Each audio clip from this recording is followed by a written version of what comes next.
আজ আমি চলে এসেছি এক নতুন গন্তব্যে। নমস্কার বন্ধুরা, যাযাবর জীবনে সকলকে স্বাগত। সবাই কেমন আছো? আশা করি ভালোই আছো। আজকে আমি চলে এসেছি নিউ টাউনের মাদার ওয়াক্স মিউজিয়ামে। তো চলো বন্ধুরা, আমরা এই মাদার ওয়াক্স মিউজিয়াম ঘুরে দেখি। আর আমার এই ছোট্ট ভিডিওর মাধ্যমে মাদার ওয়াক্সের সমস্ত ইনফরমেশন আমি তোমাদের আজকে দেবো। তো পুরো ভিডিওটা স্কিপ না করে দেখতে থাকো। চলো বন্ধুরা।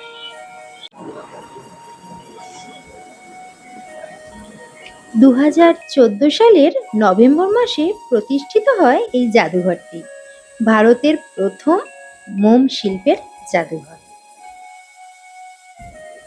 এটি মাদাম তুসো জাদুঘরের আদলে তৈরি করা হয়। তো বন্ধুরা, আমরা এখন টিকিট কাউন্টারের সামনে চলে এসেছি। মাথা পিছু 100 টাকা, কিন্তু তোমরা যদি শনি, রবি ও সরকারি কোনো ছুটির দিন আসো, সেই দিন টিকিটের মূল্য 150 টাকা। টিকিট তো কাটা হলো, এবার মিউজিয়ামের ভেতরে যাওয়া যাক। বর্তমানে এখানে 54টিরও বেশি জীবন্ত মোমের মূর্তি রয়েছে। বর্তমানে যাদের মূর্তি মিউজিয়ামে আছে: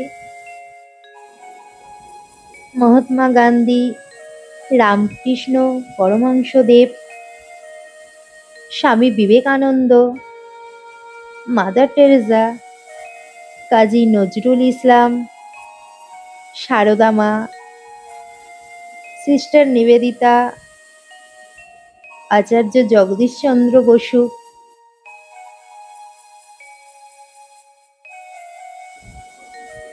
আমাদের প্রাণের কবি রবীন্দ্রনাথ ঠাকুর।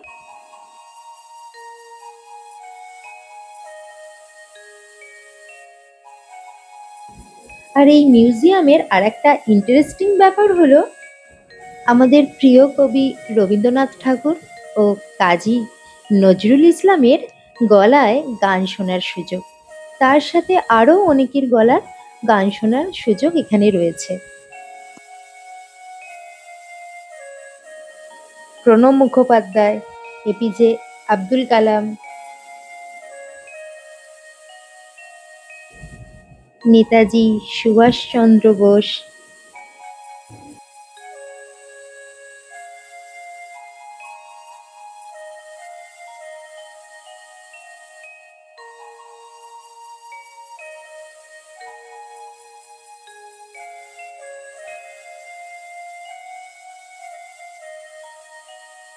আরও অনেকে রয়েছে: কিশোর কুমার, লতা মঙ্গেশকর, মান্না দে, অমিতাভ বচ্চন, কপিল দেব, সৌরভ গাঙ্গুলি, সচিন তেন্ডুলকর, বিরাট কোহলি,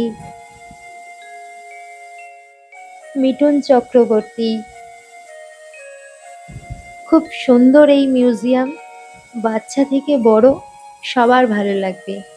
তোমাদেরকে যতটা দেখানো সম্ভব হলো আমি দেখালাম।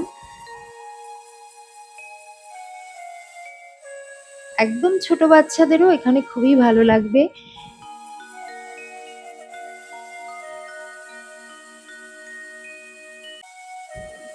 এখানে অনেক কার্টুন চরিত্রের মোমের মূর্তিও রয়েছে।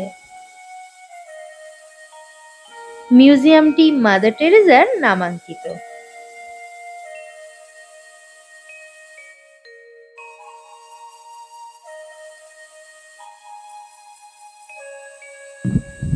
এই মিউজিয়ামে রয়েছে জ্ঞানী গুণী ব্যক্তিদের সাথে ছবি তোলার সুযোগ।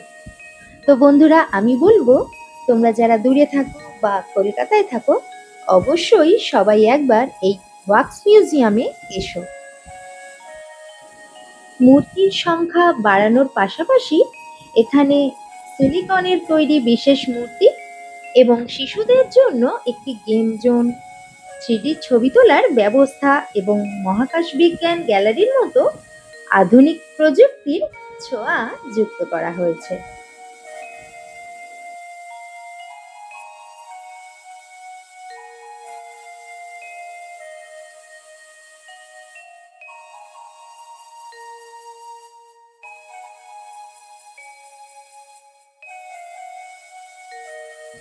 এখন যে জায়গাটায় যাচ্ছি আমি, ওয়াক্স মিউজিয়ামে এলে অবশ্যই তোমরা কিন্তু এই জায়গাটা মিস করো না।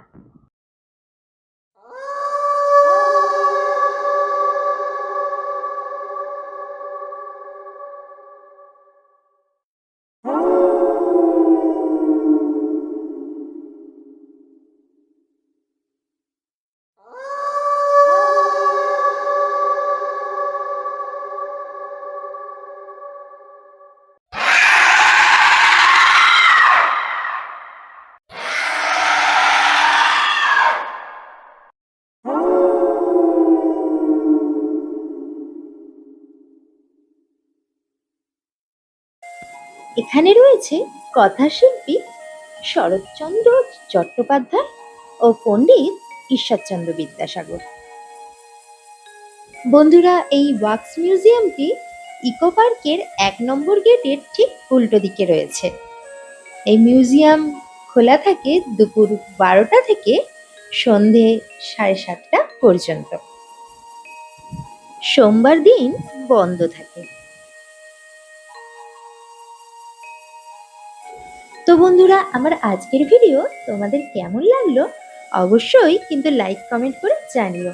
আর এই ধরনের আরও নতুন নতুন ভিডিও দেখতে হলে অবশ্যই চ্যানেলটিকে সাবস্ক্রাইব করে দিও। খুব তাড়াতাড়ি দেখা হচ্ছে আবার পরের ভিডিওতে। টাটা।